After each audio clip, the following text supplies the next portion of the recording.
everyone, it's Danielle from Urban Dog Training. Today I want to talk a little bit about reinforcers. I don't want to delve too deeply into the subject, but I do want to talk about why some dogs will work for certain things in certain circumstances, but not in others. Okay, so what are reinforcers? Reinforcers are things that dogs will work to get access to. They're things that dogs will put energy into getting. They're not necessarily things that dogs find pleasant. We all know things that dogs find pleasant, things like belly rubs and praise and even smiles and treats and toys.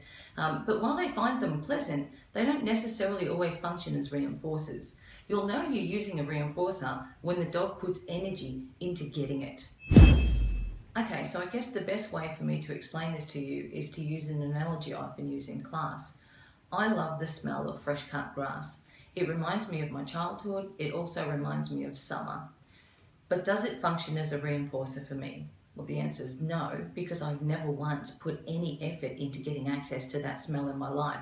I've never mowed a lawn in my life, and never once have I crossed the street to smell the grass clippings while my neighbour was mowing. On the other hand, it's probably no surprise that I like biscuits, or as the Americans call them, cookies, and I put plenty of effort into getting access to biscuits. If I'm buying them ready-made, I'll take a trip to the shop to go and buy them. I often bake them myself, so that means I need to look up a recipe, I need to travel to the shop to buy ingredients, I need to come home, I need to bake them before I actually get to eat them. So I'm prepared to put a lot of effort into getting access to biscuits, which technically means they function as a reinforcer for me. So on the one hand, we've got the smell of fresh cut grass that I really like, but I won't put any effort into getting access to it. And on the other hand, we've got biscuits that I really like, and I'm prepared to put truckloads of effort into getting access to them. So clearly, the smell of fresh cut grass is something that I find pleasant, but it doesn't function as a reinforcer, whereas biscuits is something that I find pleasant, and it does function as a reinforcer for me. Dogs function in exactly the same way. Okay, so we've established that biscuits function as a reinforcer for me, but will they function as a reinforcer for me forevermore under any circumstance at any time? Well, no, they won't, because if my needs for food have been met for that day, say for example after a big Christmas dinner, there's no way I'm going to want a biscuit because my need for food has been met that day, if not exceeded, and I'm full, and the thought of another biscuit might even actually make me feel ill. Okay, so will biscuits function as a reinforcer for me in all circumstances? Well, let's take a look at that. Let's say that Ryan Gosling walks in this room right now, and my husband, who many of you know and is quite handsome in his own right, offers me a biscuit. I'm probably not going to look away from Ryan Gosling because there's something much better on offer at the time, and I can have biscuits pretty much any other time I want. I don't often get access to Ryan Gosling, so naturally I'm going to prefer access to Ryan Gosling to something that normally functions as a reinforcer for me in a biscuit. So why would dogs be any different?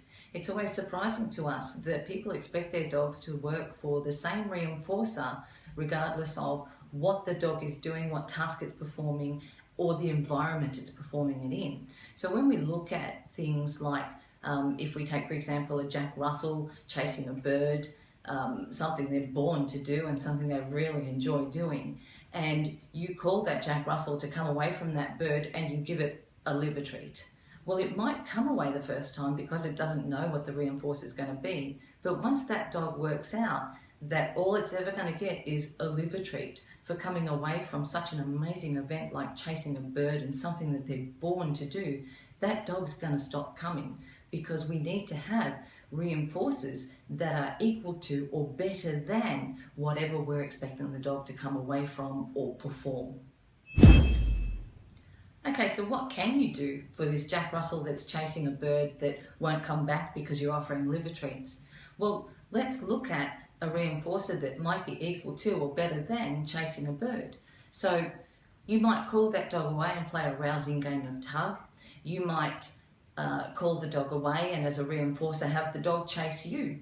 You might drop down on the ground and let the dog jump all over you for a few seconds. You might restrict that dog's access to ball, and if you've got a Jack Russell that loves to chase birds and you haven't taught it to play ball, then you probably should. So you restrict its access to ball and then only use the ball when you go out and you find yourself in situations like that, and throw the ball for events like that. You can also, if food is all you have, you might pay 30 treats, but pay them one at a time and make the dog feel like it's getting a jackpot, it's getting something special. Don't just hand them out in a boring way. Hand them out with loads of praise and encouragement, and be smiling and genuine in your praise for the dog, because they can tell the difference. Okay, so remember that since your success in training depends on the right selection of reinforcers, it's imperative that you get this right. So before asking your dog to do something, ask yourself if the reward you have is actually functioning as a reinforcer, or if it's something the dog just finds pleasant and would accept it anyway, but isn't prepared to put work and effort into getting access to it. So thanks for watching, guys. Stay tuned for more, or feel free to visit our website at www.urbandogtraining.com.au.